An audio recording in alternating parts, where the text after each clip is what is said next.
We've been looking at the work of Art Faram and the Faram Foundation and their work with geoglyphs and pointers and the boundaries that they show all over the world, the hidden meaning in plain sight. And so I'd like to continue looking at the ancient pointer wisdom.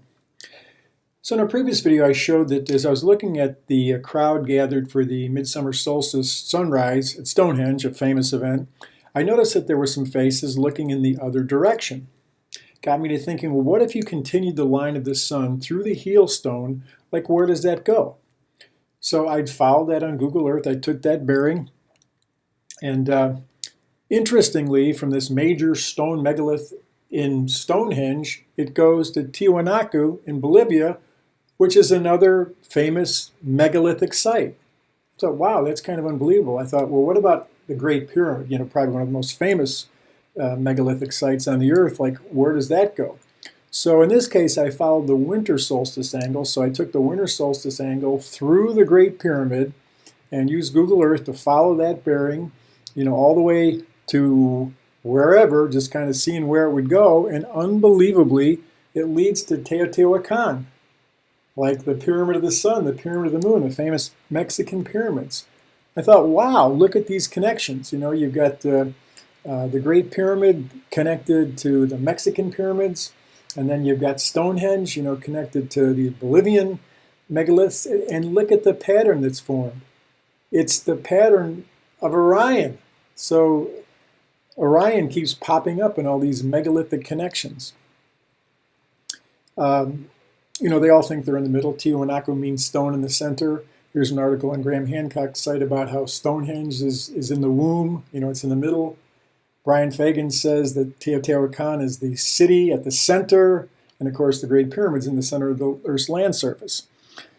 So, and it's interesting, near where the belt of Orion would be in this Orion, you know, constellation sort of formed on the Earth through these four major megalithic sites, is the purported site, according to Willem Zitman, where Atlantis is. So those three islands submerged in the Atlantic sort of follow the pattern of the Giza pyramids.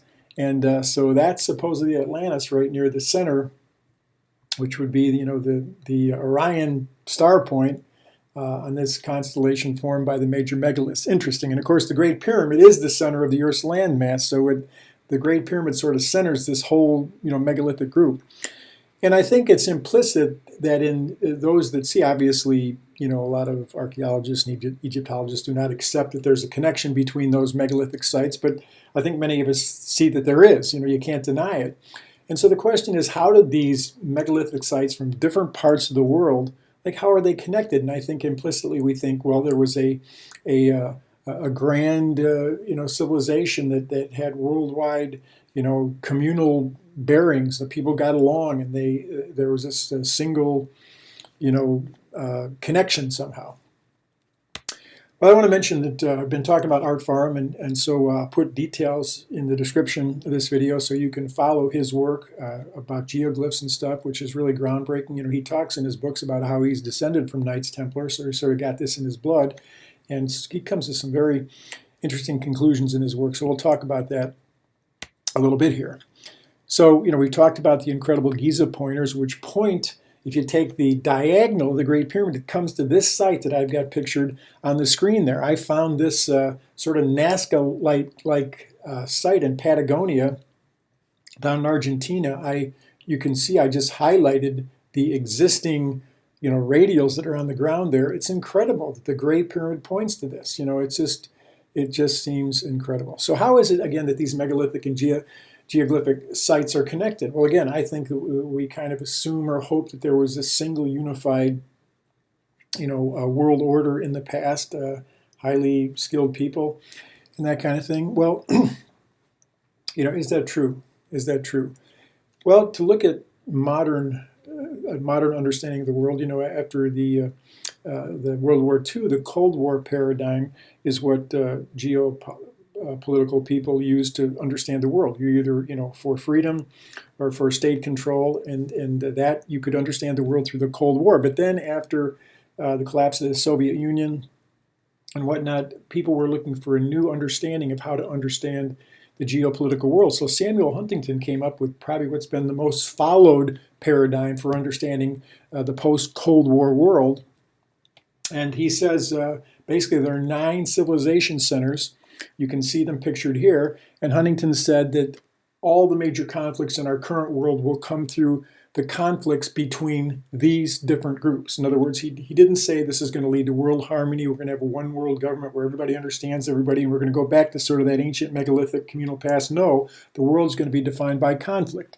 And someone put together this conflict map. The thicker the line between these names here, the more conflict. So you can see there's going to be a lot of Islamic conflict because there's tension. If you look at those lines between Islam and Hindu, Islam and Africans, Islam and the West, and Orthodox, that's basically Russian. So you can see the lines of conflict. So that's probably one of the most famous paradigms to understand the current world. It's not based on, kumbaya, we're all going to get together, we're going to join the ancient megalithic sites in some kind of worldwide communion, though we might wish that would be the case. I think I've got pictured here Zahi Hawass when he took Graham Hancock, Robert Pahl, and John Anthony West up to the cartouches in the relieving chambers above the King's Chamber in the Great Pyramid. Now, these guys are the most famous, alternative theorists. Graham Hancock, Robert Pahl, John Anthony West. And I think it's implicit in what they stand for, believing that there was an ancient previous, connected communal society that was highly advanced. It's sort of like they're reaching into the past for something they'd like to have in the present. Now, Zahi Hawass, he leads the mafia. The tour guides in Egypt know he runs the mafia. He's got conspiracies he's been charged with crimes. He stands for the worst, I think, of the scientific establishment. But these guys, again, to me, what they're looking for, seems to be the desire for what their studies of the ancient past show might have existed at one time, an Atlantis-like communal type situation. Now, they don't go the alien route. Graham Hancock was on a panel at this most recent UFO alien convention, but he said on that panel that he hasn't found a need for aliens in his work, and Robert Pahl has said essentially the same kind of thing. But I put these guys out there because a lot of people follow these guys, and again, I think what they stand for implicitly, I'm not sure I've heard them say this specifically, but is, if only we could bring back what they had in the past. Okay, so in other words, the ancient pointer wisdom, what's shown there, why can't we have that now? But here's a problem with what some of the ancient pointings show, if you follow the work of Art Faram. Here's the radials of the Yonaguni geoglyph, which is the most farthest part of the Japanese Empire. It's actually, closer to Taiwan, but the radials that come from there show this pattern, and basically there's a top view of the pyramid, and so Art Faram shows you where he gets the radials that lead to this picture. And what this outlines basically the extent of Japanese territory when they got militaristic and expansionist during World War II. So they sort of set their boundaries. And that's what a lot of these geoglyphs do. They show boundaries. Like here's the Stonehenge radials. Okay, so Art Faram says this: Stonehenge is known to have been built by the Celts that lived in the southern plains of Britain. This in itself shows the vastness of the territory of which the Celts had knowledge. The North American territory mentioned in the previous geoglyph was divided up several times. The Stonehenge geoglyph seems to be the first division of the North American territory because this is about 3000 BC. It's a long 5,000 years ago. So interesting. And then you've got the Portugal at one time laid claim, Faram says, to North and South America.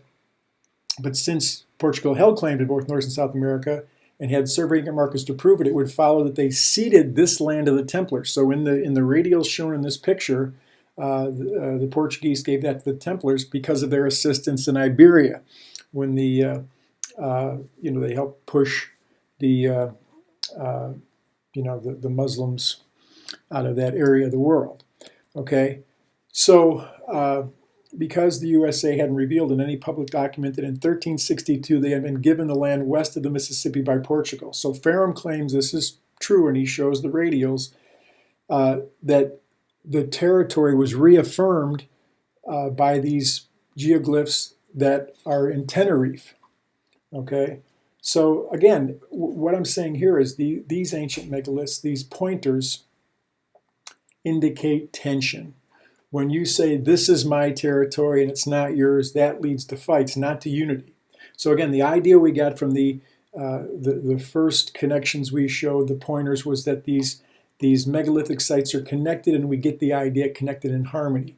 But then when we look at these a little bit later geoglyphs, it seems like people are saying this is my territory, and this is what leads to war. You say this is mine. So are we coming to an age of Aquarius? Will there be some kind of worldwide unity? Like we sort of sense is indicated by the connection of these ancient glyphs that we've shown. Well, I would say no, because of Samuel Huntington, because of the nature of mankind, the idea that we're going to come to some kind of age of Aquarius where we'll all blend together and mankind will be as one. I don't think so. So I think the thing to do is to go back to the wisdom that's in these ancient megaliths, such as me pointing out the Great Pyramid here, and individually find the message of healing, protection, and salvation that's in these monuments. And the Great Pyramid, of course, points to the stars. And so here's Orion's belt, and indeed the constellation of Orion. And here it is pictured out, the mighty hunter with his prey there. So I think this is the best we can do, is to individually respond to the wisdom that's in these ancient megaliths and their pointings to the stars. Because again, I kind of think the we're all going to get together scenario isn't realistic.